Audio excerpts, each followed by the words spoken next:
嘉义市政府甲嘉义大学为着要加强食农教育，唔拿出版绘本，搁再结合着华语和英语的双语教学，希望让学生认捌在地食米、农业甲土地环境。只是问讲，这个双语为什么内面无台语呢？特别是农业知识欠缺台语，这个问题值得咱来思考。学生囡仔当咧食中昼顿，在每一嘴饭真正是食在地、食着时，完全符合食农教育的精神。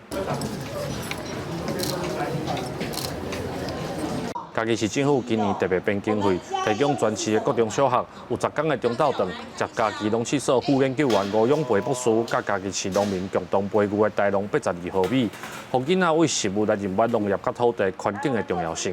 嘛，甲嘉义大学合作设计食农教育的课程，出一本双语绘本，学食农教育嘛会当学英语。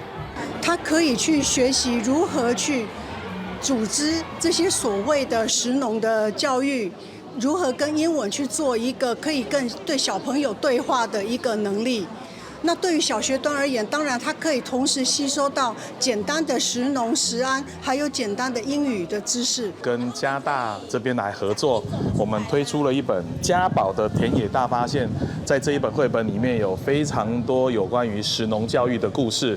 那么我们透过这一本食农教育的书，里面有一些双语的合作的课程。食农教育法为去年通过了后，嘉义市的各中小学真侪学校拢用家己的菜园来规划相关的课程。即马配合双语绘本，用故事来介绍在地农产品，阁会当学英语。上重要的是，透过食饭，让学生知影嘉义在地种的好米。记者林慧婷，嘉义报道。